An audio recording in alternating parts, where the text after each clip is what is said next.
Alright, whatever. Just hurry up.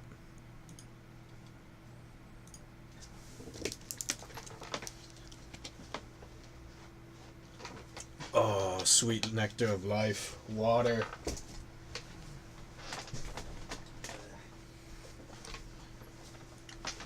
Alright, let's just put it here. Give me some of that. Some of that. Oh, fuck yes. Alright. So you want to introduce yourself? Okay. What are you gonna do? You're gonna use your real name, or you're gonna go by your Frito-Lay alias? Oh shit! Look, listen.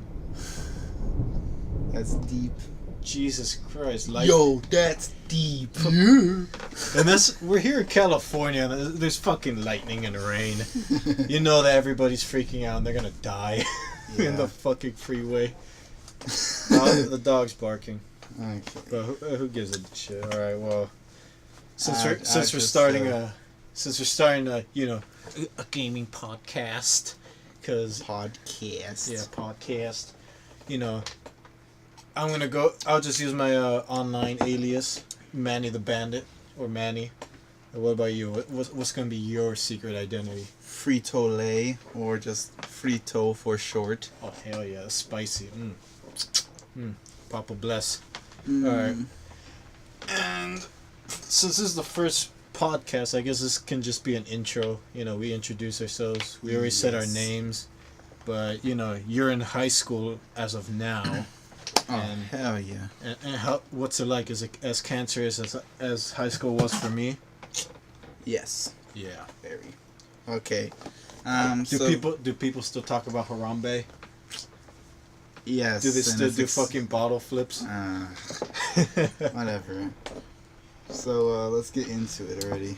Alright, well, since this is about the topic of gaming, then why don't we start off? What's your favorite video game? Probably my favorite video game.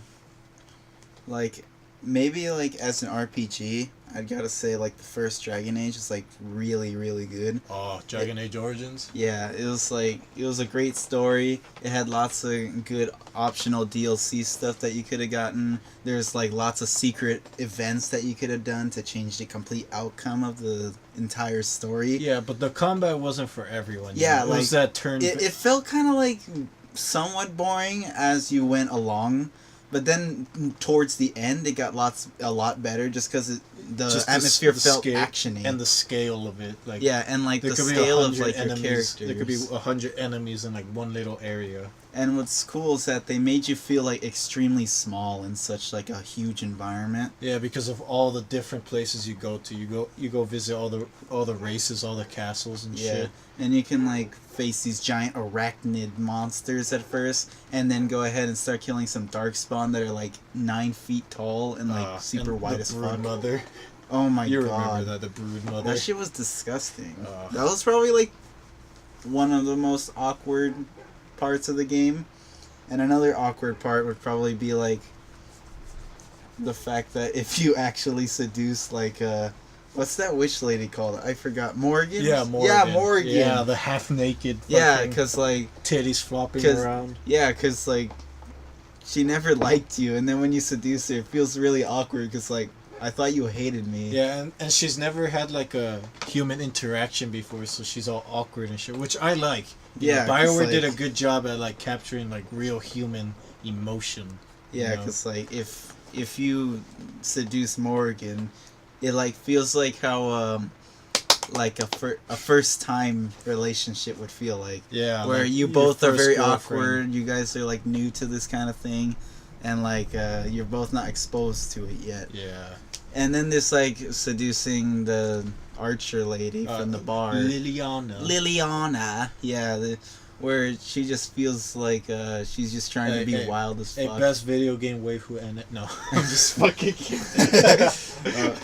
And the DLC character Golem was actually pretty good.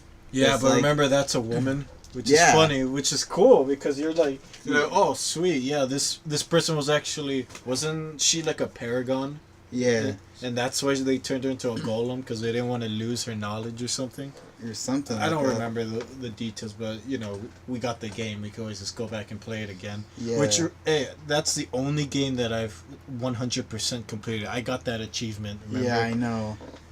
Same with like Mass Effect 2, didn't you do that as well? Yeah, and also for my favorite game, that's Mass Effect 2. Like first Mass Effect was like great and all. Yeah, but then that was for the story. But Mass Effect 2 is like Mass Effect 2 expanded on the combat system and the abilities that you get, along with expanding on like the origins of those abilities. That's why I loved it, because you were important to the game, but you were still like insignificant in the world aspect. You were still limited because of bureaucracy and all of that. Yeah. So it's like it actually felt like being a real like government worker and stuff, and how you're limited by the system, and if you go outside of it, there's still gonna be consequences.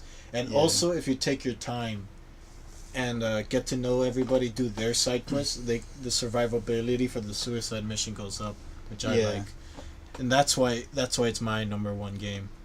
Well, yeah, because like it gives a sense of like a loyalty to someone you just met because they wanted to meet you. And they never had to come with you. They all were willing to go with you. Yeah, and the cast was pretty diverse, and sometimes you had to force people to come with you. Yeah. And their loyalty missions were I guess not harder, but more. It lasted longer. It lasted longer and was more difficult to execute in terms of the dialogue you had to do. Like everyone was like, "Oh, I have to go on the internet because I have to figure out the exact dialogue to choose." The fish guy, the fish assassin guy. That one was so fucking difficult. Because like there was this assassin mission you could fail like instantly. Yeah, just like that. You had to like stop his son from doing an assassination. Yeah, and it's like. And also, if you have the wrong dialogue at the same time, you can also fuck it up even worse. And like, so it's like you have both the fact that you can fail the mission because you lost him, but you can also fail the mission because you didn't say the right thing. Oh yeah, we forgot spoilers, but who gives a shit? Yeah, but, it doesn't matter. It's such an old game now. Yeah, but Andromeda seems like it might be cool. Yeah, and it takes place like 600 years after. I think that's what they said, after Mass Effect 3.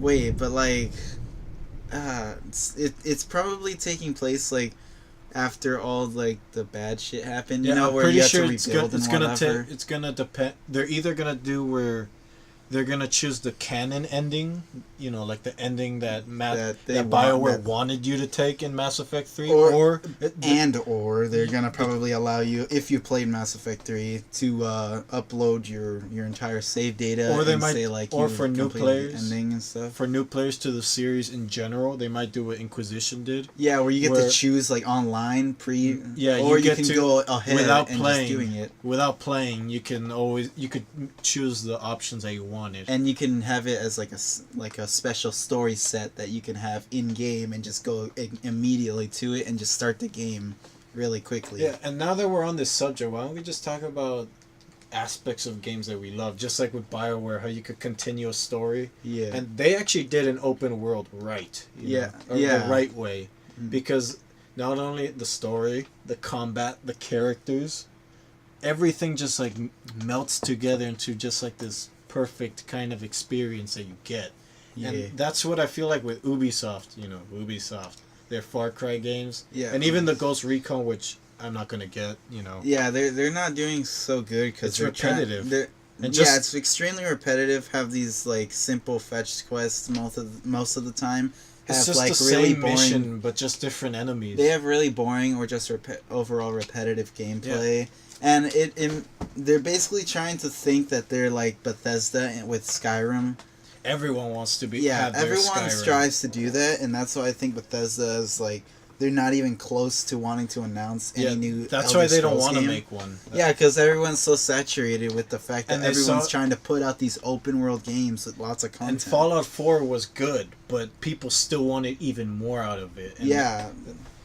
And like, I didn't like it so much just because the story was kind of shit and it felt kind of lazy. I kind of wanted it where you were at the end, you were a synth or something like that, not the whole weird surprise twist. Not the whole Futurama, you were frozen for how many fucking centuries. Yeah, I know. And then you end up It felt like the story was like Futurama, but less comedic and less emotional. Yeah. And like there was no emotional aspect. Yeah, really. because It's like the only emotional aspect was when you actually chose the female character, because their dialogue felt more like dynamic. And that's weird. I feel like with open world games, when your character talks, I feel like the female voice actors do a better job. Yeah, I don't know why. Yeah, it's just weird. It's just the tone they have towards the entire story and to each character.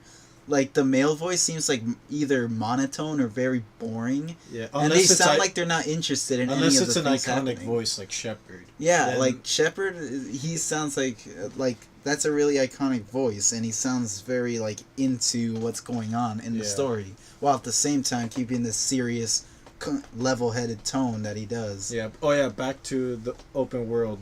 With Ghost Recon, I feel like it's gonna pull a Metal Gear Solid 5. Oh. Where because it's open world, it's gonna be limited, and the story is gonna suffer. Because I enjoyed the Metal Gear Solid 5 story, but but it kind of felt weird. It was a good open world game, but it wasn't a Metal Gear game. Yeah. It didn't hold up to the standard that its predecessors had. Yeah. It fell short, really short, and that's why. The thing that I have a problem with is probably games like how Dark Souls turned out, where. Oh yeah, Dark Souls is a weird one though. Yeah, because well, the thing is with Demon Souls starting off, the story was really weird just because of it had to do with so much mythology and stuff. There it goes again, more lightning in California. Yeah. But yeah, keep going.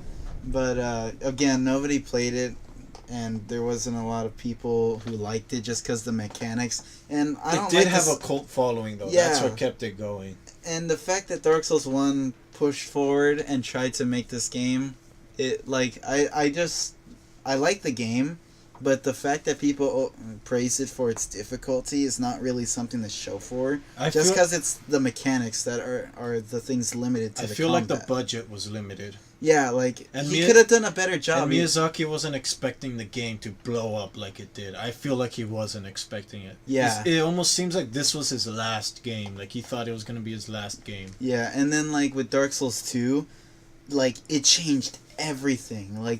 At first it felt really weird and slow and felt like nothing. I remember everybody at first hated the story. Yeah, everyone hated the story at first because they never really understood it until someone like VatiVidya came out forward with lots of in-depth commentary on this story. Yeah, and also Vati, where's the videos, man? You're not making videos anymore. Oh no, he's still making videos. It's just but it's not the recent Ring City one was interesting because the fact that he's so into the story that he can talk about it and it sounds like it's extremely genuine and sounds completely correct, and I don't know why I feel like he talks. It's that British voice. Yeah. Yeah. I don't know what it's about, British voices. It's I'm straight, but if I feel like I can be seduced by a British man just with that fucking voice. It's like a natural storyteller voice. Yeah, it's weird. Probably. And another thing about Dark Souls is that the fact that Dark Souls 3 turned out into such a shit game. Why do you think it turned out shitty? Because they changed the fact that you had the ability to do whatever you wanted in terms of where you wanted to start off, and they limited that to such an extent where it's oh, you gotta get this item first before you can keep going, and you have to go to this other area that you never knew about. Quest. Yeah, it felt like a fetch thing where you had to get a little item that apparently affected the story. Yeah, and there wasn't that nuance. And it felt like you were just running through the game just to get to the end. It never felt like it was every boss fight had something to do with the story and what you were trying to accomplish. And all that it is that is in Dark Souls 1 is you're trying to just go ahead and complete the so-called prophecy of the cursed ones. Ooh. Yeah. Thanks for any foreshadowing. And of course, in Dark Souls 2, they expanded upon that by making it so... Well, at first with Dark Souls 2... It's you could find a loophole, right? Well, first let me talk about Dark Souls 2 and its vanilla version, because not a lot of people liked it, just mostly for the PvP aspect, but with the story, it was like, it felt like there's like an evil villain in it, other than like some of the NPC characters that are in it. Yeah.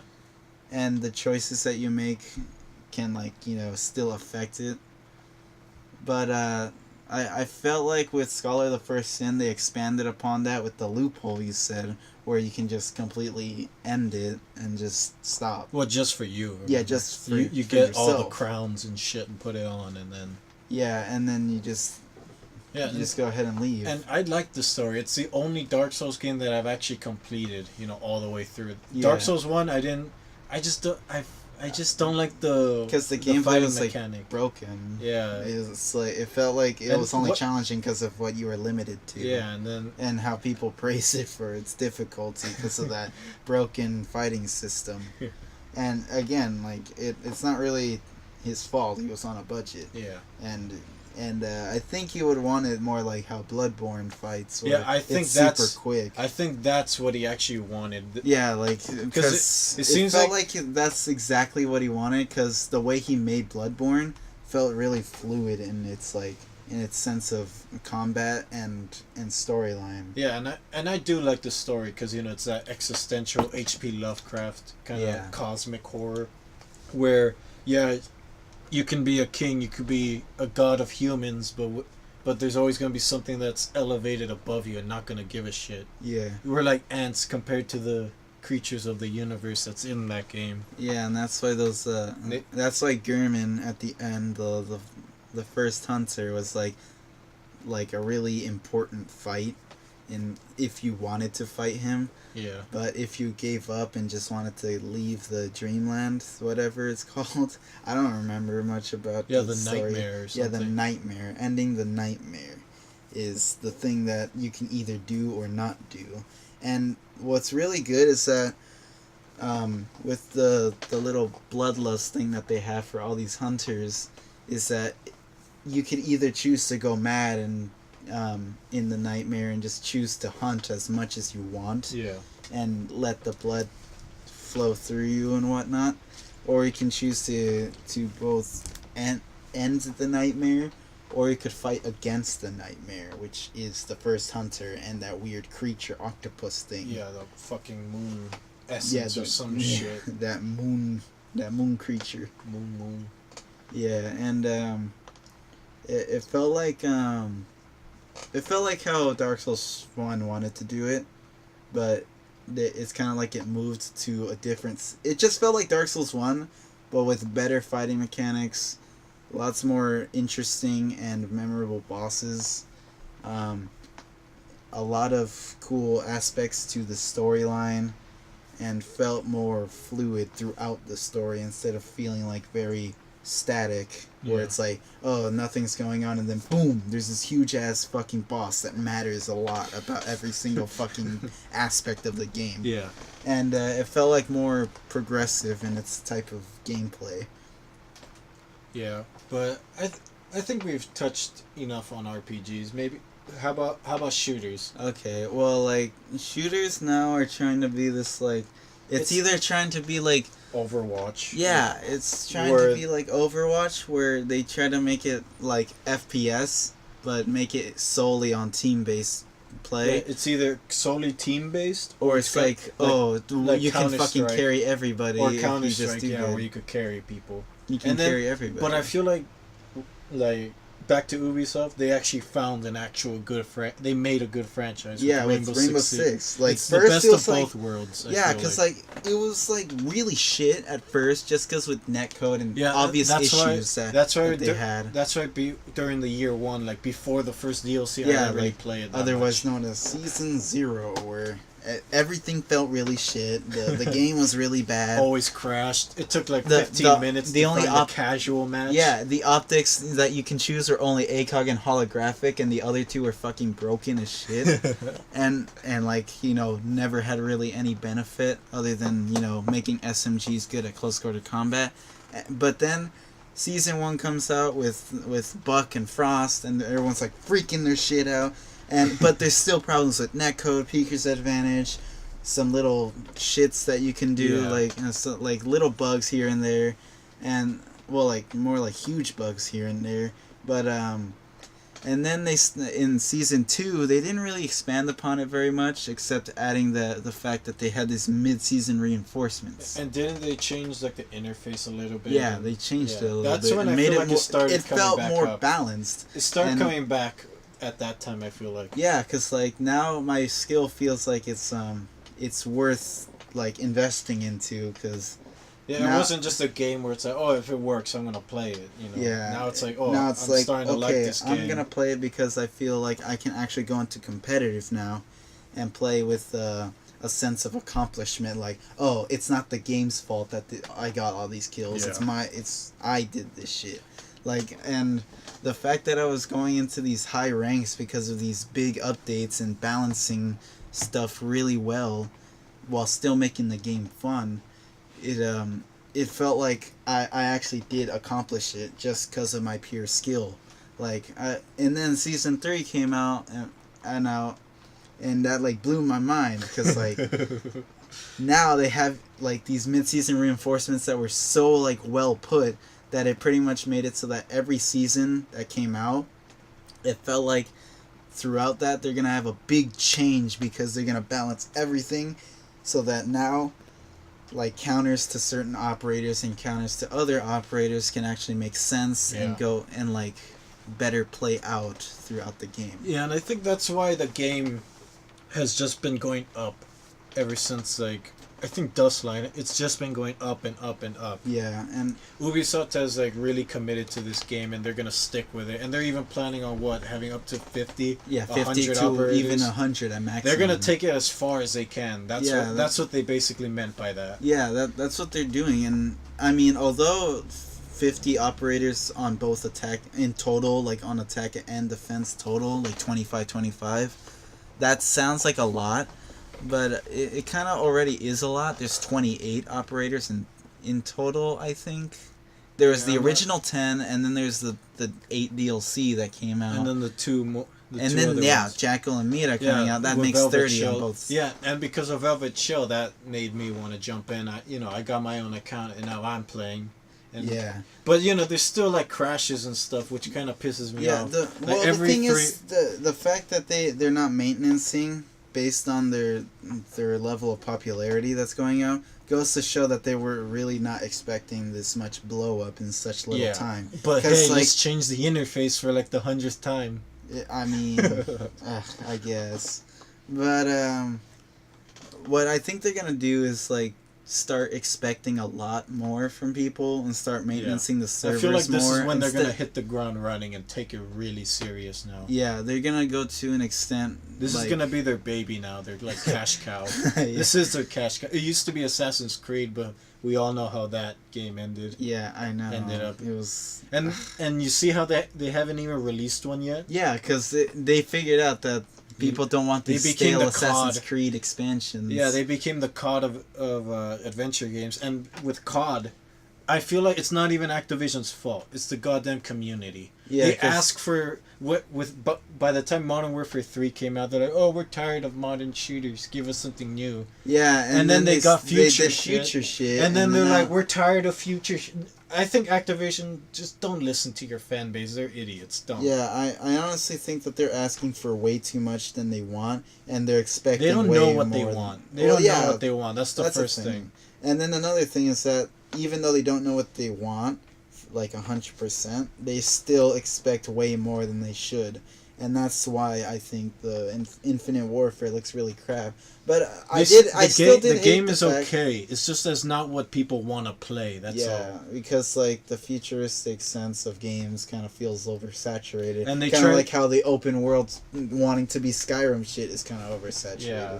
And now also with what do you call it? Another shooter, Overwatch. Yeah. Let's talk about that one. The most popular game that's even taking over League of Legends. But I do like it. I play it all the time. I know you play Siege all the time. I play Overwatch.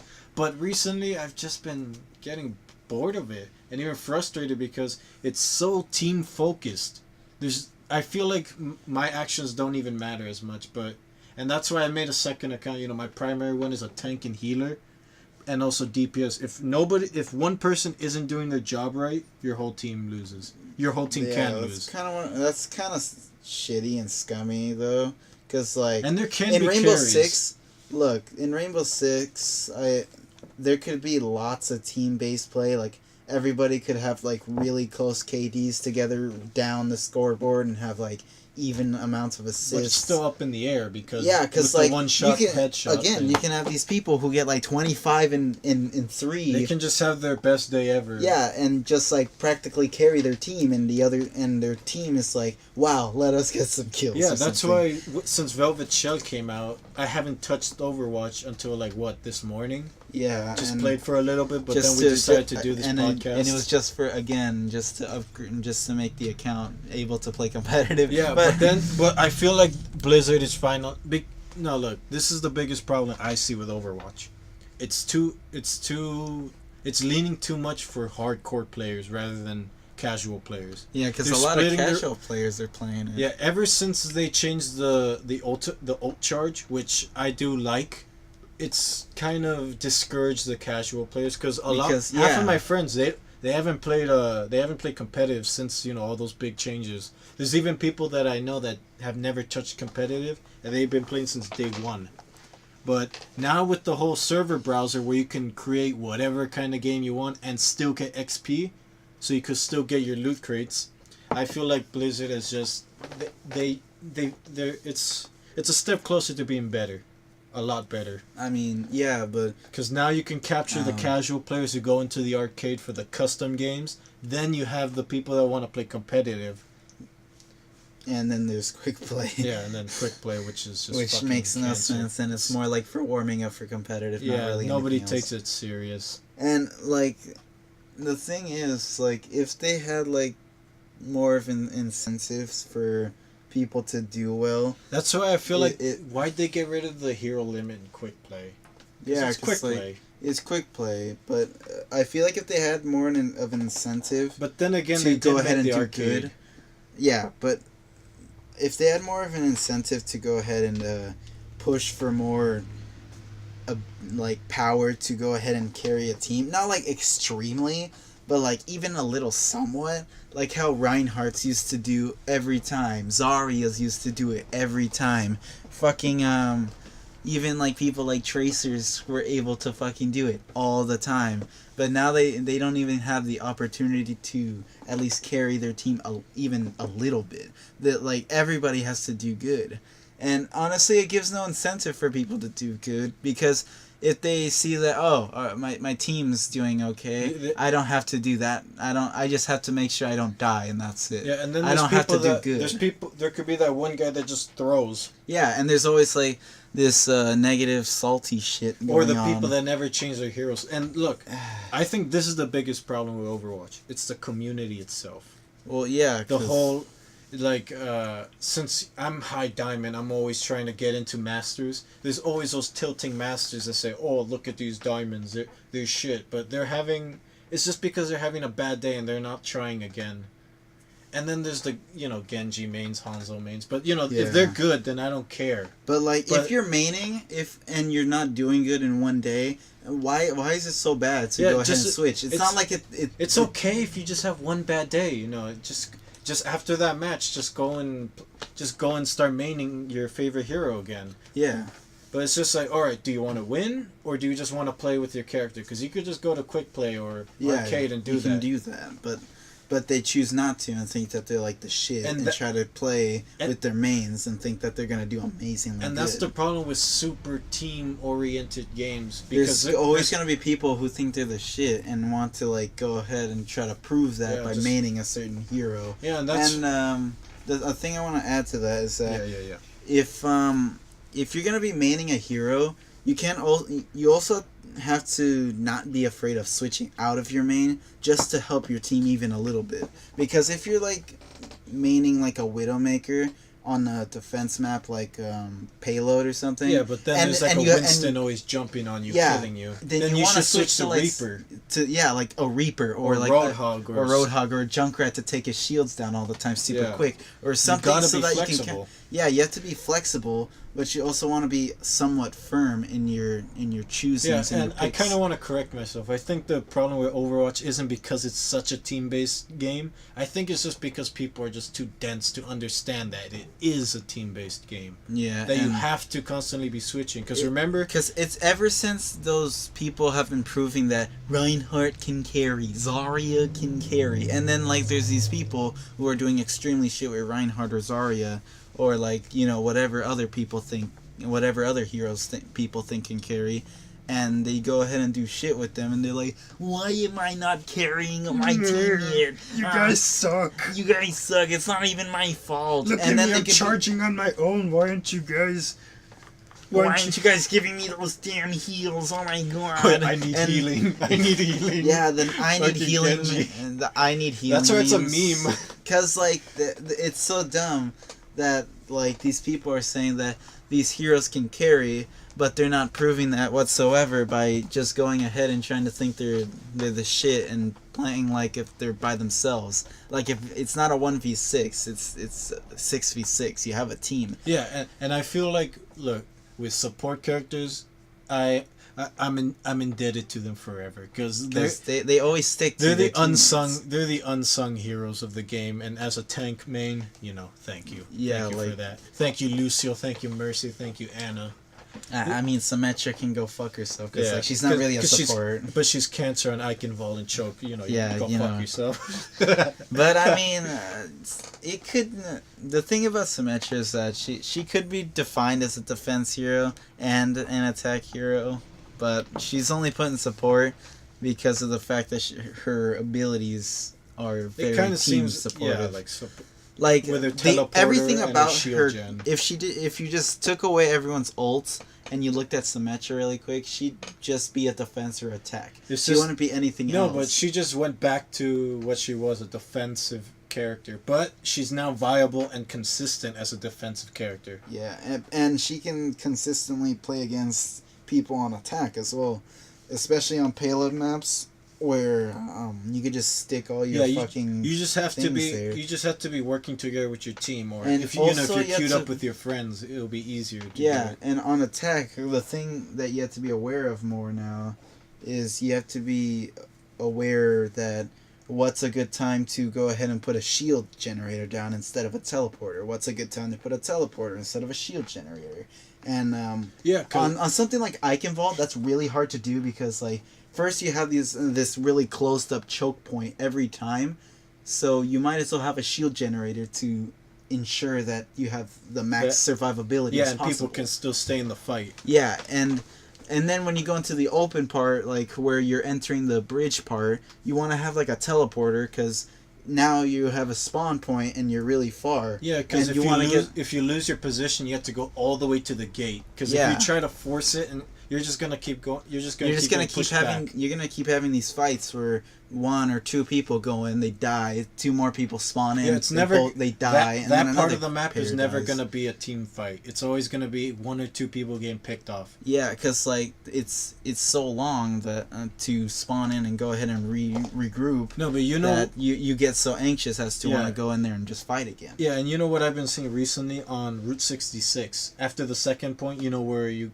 Where by that gas station, the motorcycle place, and then that room to the right. Yeah, that's where Symmetra's attacking Symmetra's put their teleporter down there. Yeah, while their team distracts the other heroes, they just put their turrets, their teleporter, and even if it's so hard to get rid of it because even if you're a tank, big and chunky, those turrets are just gonna melt you, and by the time you take out the turrets and get to the teleporter, they already spawned right in front of you. Yeah, Which another problem with Overwatch is there's no personal expression, you know, with playing it. Yeah. You can't, like, I feel like there could be 1,000 different Tracer players, but they're all gonna be playing similarly. Yeah, they're all gonna be playing somewhat the same. They don't have their own unique.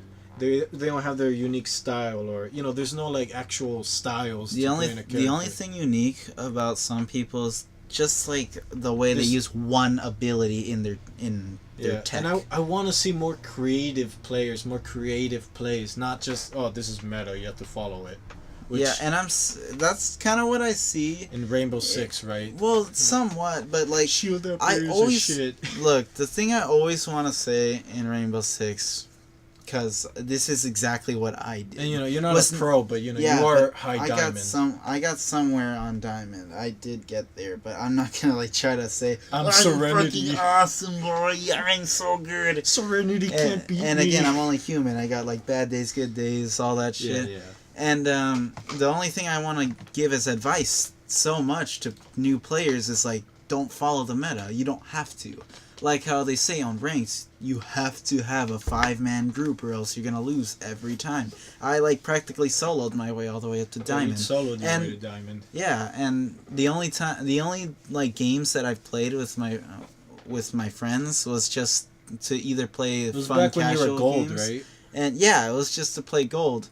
But and I don't know why, but I felt like I was carrying more with my friends rather than actually like high plat too. I didn't. Telling you should. They were telling me that I had the skill to go up to diamond if I wanted to. I just had to have I just had to have some somewhat good players, and I would do my best. Yeah, but then again, back to Overwatch, everybody thinks like that. They say, I don't belong in this rank.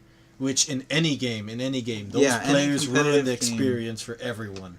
But like I didn't. It's not that I thought that. Yeah, you weren't. Your ego wasn't inflating or anything. You're just. I was just like I have the potential, but I need to do something about it. You saw that you can get to that level, so you worked at it. Like I literally felt so inspired that my Plat 3 and Diamond friends were telling me that, oh my God, you have the ability to come here. Just keep at it and you'll do it. That's why I like team-based games, because you could find people like that. Yeah, you could find these people who are so supportive that you'll end up saying that I'm gonna give myself the incentive to go up, not pull myself down or pull anyone else down. And I'm only gonna push myself forward. And that's why I like video games, because we played sports back in high school, soccer and all of that. But there's gonna be those people who, people who are just physically dominant. Yeah. Just people who are born with the better genes. People who are naturally faster, stronger. And just like they have talent, but if they're lazy at it, then a hard worker can get to their level. But there's always going to be that talent. Yeah. Potential is still wasted energy, but if you can turn that potential into something, then it's not wasted energy. Yeah. Which in video games, that's the perfect way to see it. You just have to practice. Yeah, like after that, like actual like feeling of support towards such high ranked players that I've played with, just as friends, like I was starting to do like, I gotta do like 10 fucking terrorist hunt missions, play 5 casual matches, and then play ranked. I was like practicing so goddamn hard that I was like aiming like a pro level gamer. You were starting to forget about like schoolwork and other responsibilities. Yeah, I was starting to forget shit. Now you have a good balance right now, I think. Yeah, because I was starting to like. You're getting forget like about everything with it a little bit. Yeah, I was, cause like. And then you finally get there, and you're like, whew. Okay, I need to stop here. All right, let's stop. Yeah, and then that's why I got my Red Crow Diamond. I was like, okay, I'm done. All right, we're good here. And then Velvet Shell comes out. I'm like, yes, I get that free tag emblem. All right, let's go. Add filthy pranked. Yeah, add a filthy _ pranked, boy. You're gonna get pranked, boy. Don't forget those capital F, the capital P. Don't forget that full stop. Hell yeah. You gotta put a full stop in your name because you're pro when you put a full stop in an underscore. Yeah. Like, call yourself watch _ full stop. Like, what the fuck? Fuck that. Alright, let's talk about a game that, we played so much of, but because of the community and not getting the updates it needed just made us stop. Mm-hmm. You know which one I'm talking about. Counter-Strike Global Offensive. Yeah, it like really went downhill when the Revolver shit came out. And when they reset the ranks too. Yeah, they reset ranks, they pushed people down, and it felt like they weren't really like... They were punishing people that didn't deserve it. Yeah, they were punishing people that didn't deserve it and had the skill, and they made it more about randomness instead of actual consistency. Like, it didn't feel like you had consistent skill. Yeah. And like with the little randomness of the spray patterns, pros had to adjust to that and started realizing that, wow, I can't get my full spray on these like headshots just because of this retarded randomness system. Yeah. And I felt that way too. And then they added the tap fire system and punished players who knew the spray patterns extremely players well. like Scream, they were just in love with it. Yeah, they were because they were always. And is it still that way? I haven't even touched it for like almost. It's still that way, and now they're like not even focusing on actually balancing the game. Yeah, they're adding stupid updates like the spray paint gloves. They're just worrying about money now. Yeah, they added this retarded sound system that was completely garbage, and it never really had a sense of direction. Now it felt like it doesn't have an up or down, and it doesn't have a diagonal sense of sound. It's just forward, left, right, behind you, and it felt like it was an even worse form of the default sound settings. Yeah, and you know what I really don't like? You know what I really don't like about Counter-Strike? It was the whole gambling for skins, because as soon as they shut all that shit down, viewers for competitive games went down. Went down like really bad. And you know they're going back up, and you know they're back to new record highs, but still that goes to show that a large part of the community only cared about winning skins. Yeah, and they were only watching it to see whether their team won or not, and if they get that like opening Christmas skins. Yeah, and they got to get the marble fade, my dragon lore. And now all those prices went down so hard because the gambling scene went dead, and everybody was like, I don't want to play Counter-Strike because now I don't get money. Oh my god, T. Martin. And, oh my god. And Chaos X Silence or whatever. No, it was like not him. It was a Syndicate. Else. Yeah, Syndicate. Syndicate. That's Syndicate. Sorry, Silencer. I'm sorry. You're not a scumbag like him. I'm sorry.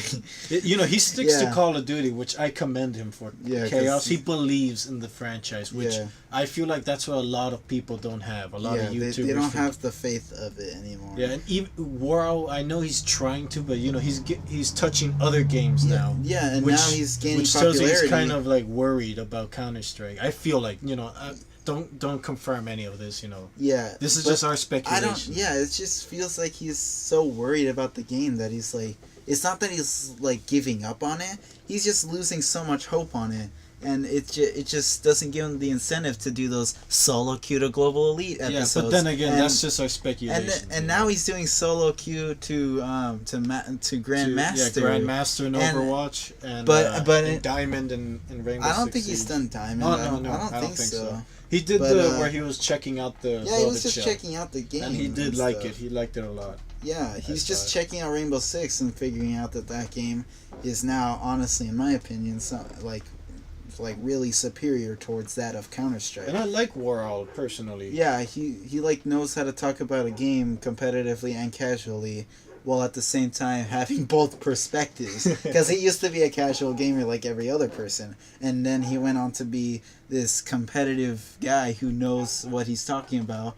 And I feel like he should be just doing shit where he just comments over these pro games more, and they should be inviting him more because he has like so much context to give. Yeah, why hasn't he become like a commentator yet? Yeah, like I don't think he's like afraid to or is like anxious or nervous. They just invited him. I just feel like they just don't invited him to watch.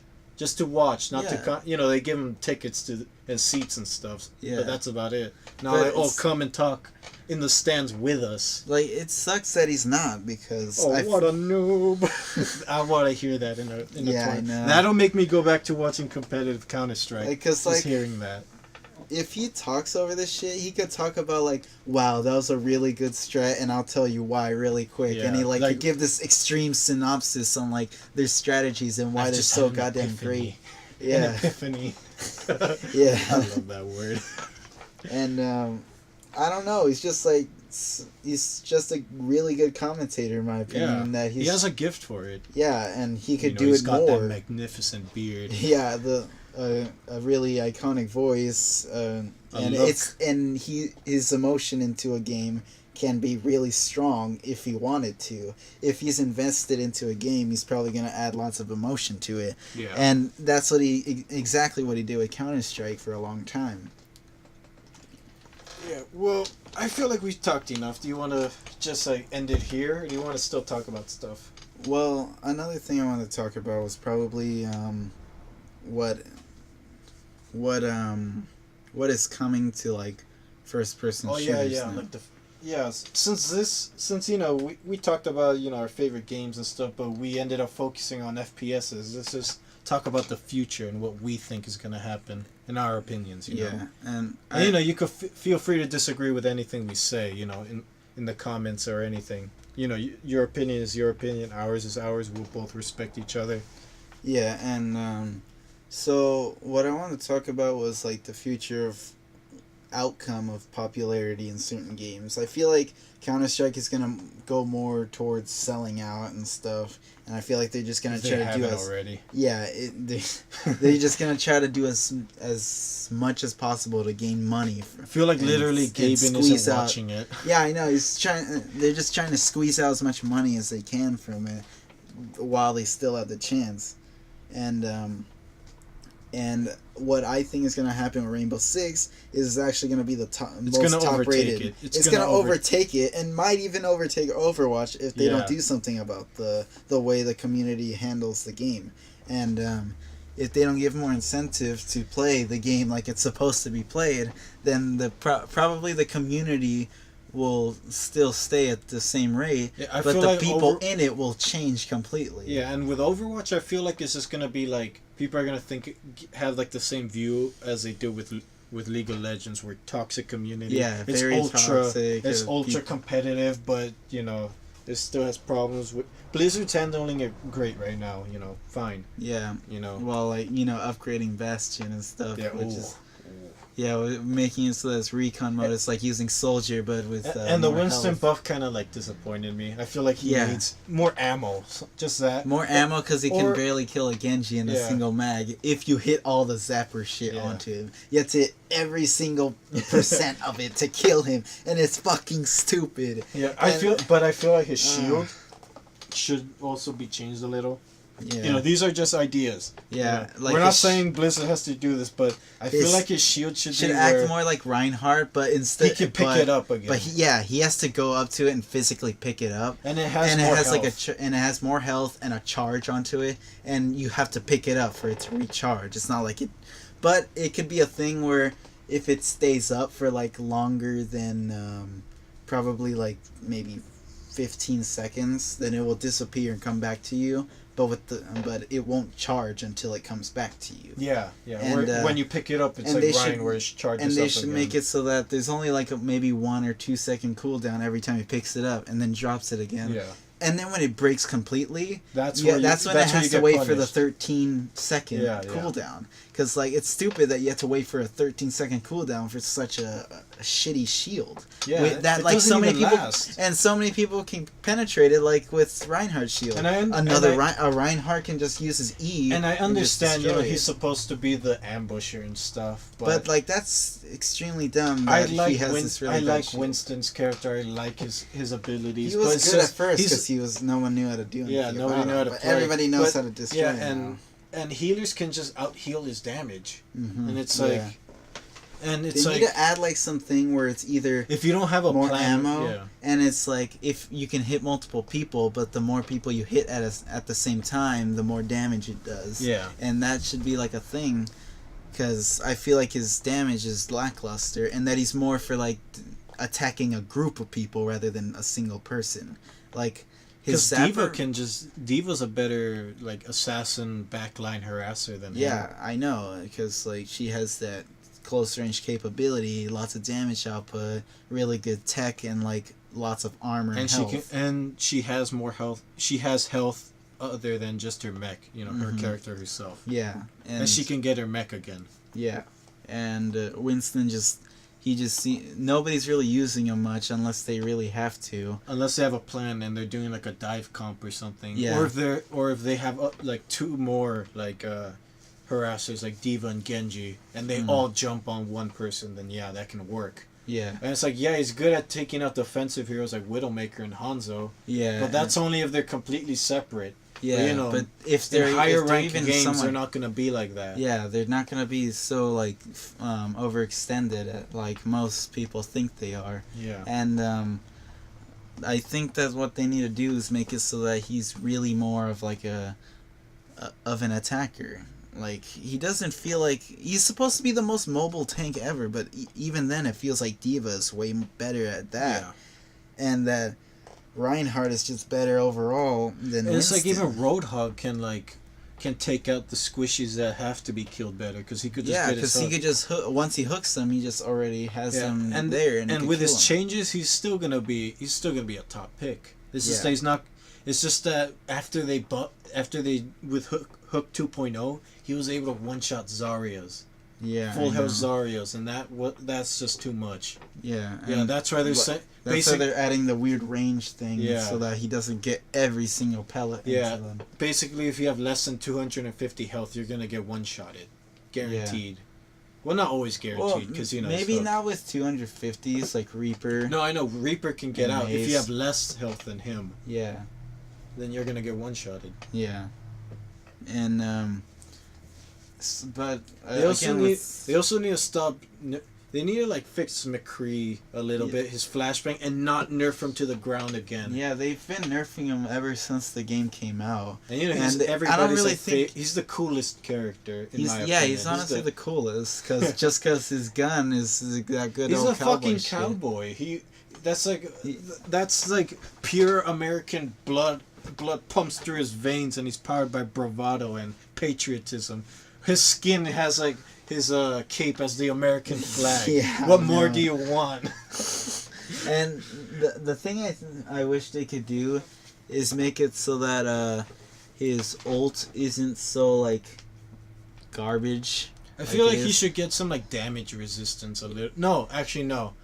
I feel like he I'm should not- have more mobility with it because he's so Yeah, just slow move. with it. Just, And No, everyone, don't change if people it. just run away, like literally go to the nearest wall they can, they don't have to do anything. but they should also have it where I think It charges no, faster No, on no, the no, headshot. no, not change that. No, don't change that because that's gonna make him a little bit OP. I mean, like a way to cancel it other than just right clicking. Like I think you can't roll. Correct me if I'm wrong. You can't roll out of it like cancel. Yeah. But if that isn't a feature, you should be able to do that. So if you're taking damage, you roll away. And Get it to can't. safety. Or you could But- flashbang someone in front of you. And they should say that. You should still use your utility when you're high nooning, but it cancels out the high noon. Yeah, and they should make it so that is charging the ult doesn't have to like. It Start doesn't reset over. when you die, because every other hero it doesn't apply, just to him.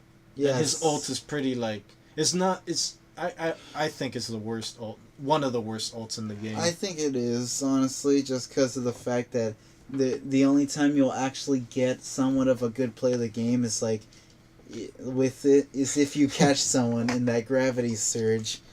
or if you're like whatever. behind them and they're too busy with another character's ult, Yeah, and or Reinhardt when yeah. he ults them.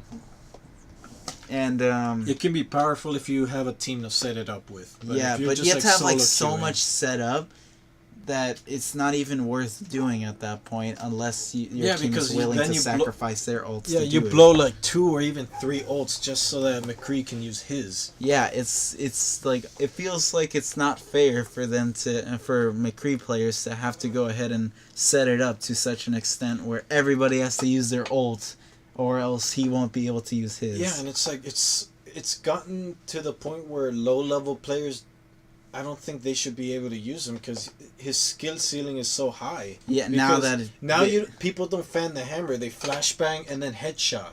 yeah, they don't do that. Fan the anymore. hammer isn't that consistent unless you're doing it on tanks. Mm-hmm. But even then, it's like You don't even have to flashbang them. You could just hit them from range. Yeah, but and even stuff. then, if you could get 1 or even 2 headshots, and they're already like they only have like a third of their health left. Isn't it like they don't have like headshot multiplier for fan the hammer?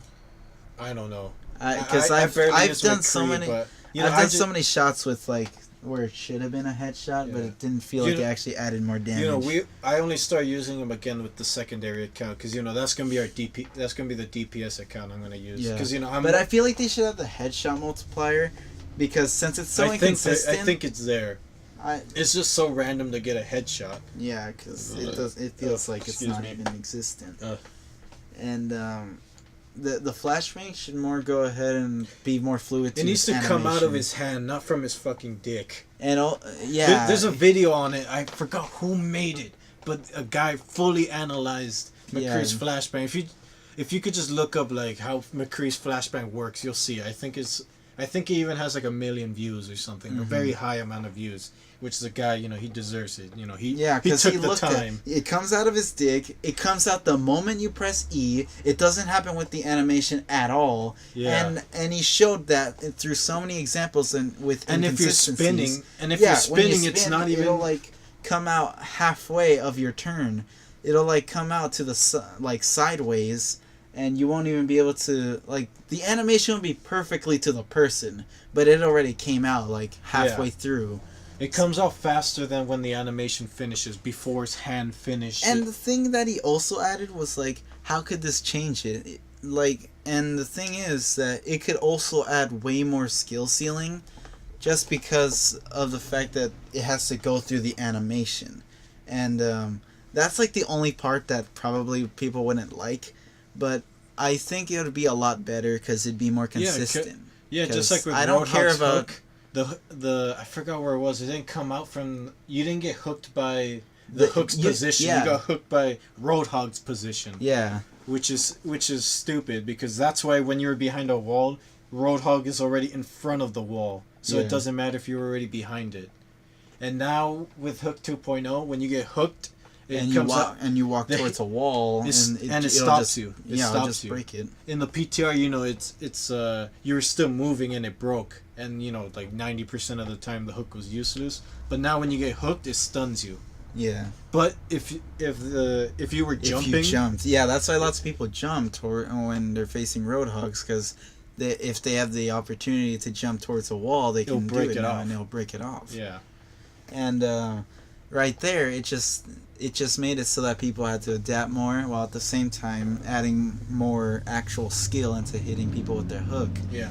And more about punishing people out of position rather than just getting a free fucking kill. Yeah, I hooked you. I hooked you. Too bad. I get the kill. It's like playing a game of tag, and say the person who's it tags you, but he didn't actually touch you, and he's like, "You're it. Too bad. You're it. No, fuck you. You're it." It's like if you're standing behind a window and he doesn't have to touch you; he can just point at you and say, "You're it." Yeah, you're in. He just touches the window you're behind and that you're hiding behind. It's like, you're it. And also now, what do you call it? I think Diva, her defense matrix. Because you know how Roadhog's supposed to get people out of position? Mm-hmm. Well, they can still be saved now because Diva, the distance of stopping it, now, what do you call it? It doesn't matter how close you are, it'll still stop. That's kind of dumb, If it's within the hitbox of the defense matrix, it'll stop the projectile. But that's kind of dumb, though, because now people are using Diva so much. No, but now she's not going to be as much of a backline harasser now. Now Winston, maybe Winston can be used for that more. If they and then Divas stay with the team while Winston's can just go jump off and kill that. Well, yeah, you have a point there, but I know. I'm just grasping at straws, but that can be something that can happen. Yeah, and I guess that's all we can say about the future of Overwatch. Yeah, and there's just so much because every character plays differently. Blizzard's concentrated on game balance, which I think they should. Game balance is important, but they should also take into account the fun factor of using a hero. Yeah, because now some heroes don't even feel fun anymore, just because their tech feels useless, or their your teammates force you off of it too. Yeah, or else they'll be like, I'll throw if you use Widow or Hanzo or Sombra. Oh my god! And that's why people don't like to play around others. That's the thing I see. Yeah, but then you see in Rainbow Six, ever since people were making those Tashanka memes about the Lord, everyone's like, "Oh, you chose Tashanka? Hell yeah! This is a blessing now. We have to play around Papa you." bless. And now people are going hey, 3 shields right on fucking Tashanka LMG.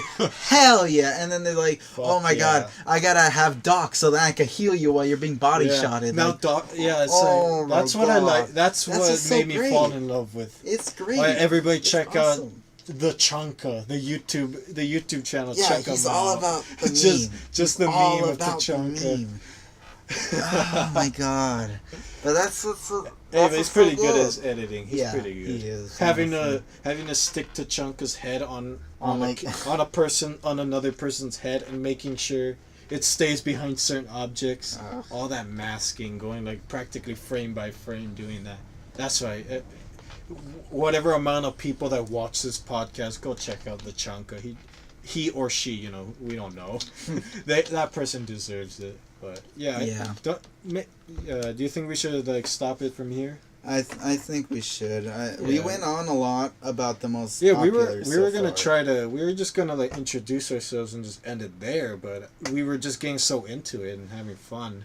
Yeah, cause like there's lots to talk about, and maybe if you guys can like add on to what we say, or say like, oh, you guys should talk about this, we can do an entire video or on it's that. like, or even like correct us if you think something we said was like wrong or just not right to do in a game. You could just say, oh, instead of what you guys said, how about this? And we can have a whole discussion about that. Yeah, and you guys can like ask whenever, like we can have a discussion on like how to buff a hero in Overwatch or how to nerf one, and we could also discuss other games. other and games, other genres like, of games what too. do you think of like For Honor or something? Yeah, which and we're gonna check out. Yeah, we're gonna check out Deus Vult. Deus Vult. And you could also ask like other gaming questions, like what do you think about this new game coming out, or what do you think about the whole entire genre of this type of game? Yeah. And you can ask like we anything. want to have fun with this and just like take into account of other people. We might even do a Discord. Yeah, we could do Discord as well. Yeah, and just everybody whenever, be talking like if it's like a seminar, a constant seminar, and we could just all like be respectful, take turns and stuff, and like really enjoy each other's opinions rather than bash on other people's opinions, because that's what I think has been going on with. Yeah, that's the problem with gaming. People just many bash people, on others instead of actually expanding or flame or talking about other opinions and stuff, and like making discussion and having dialogue, they go ahead and start bashing and throwing some fucking shade over there, saying we're like, not your talking, opinion's wrong, you're I a piece hate of you. shit. Ugh. And no, we're not talking about like making a safe space, because that's just as bullshit. Yeah, and because cringy. that's just as dumb, because it makes it feel like every can't, opinion matters, because except for the ones that disagree with us. Yeah, okay. Fucking progressism and shit. Fuck We that. want to make this as expansive. We don't want any. Expanding? We don't want. Expanding as possible. We don't want anyone to feel afraid to voice a different opinion than what everyone else is thinking. Yeah, because if you, it's actually better if you're not afraid, because then other people can hear what you have to say and what your perspective on it is. And while we have that perspective now, we can go ahead and expand on that, and we can go ahead and try to understand your perspective. Yeah.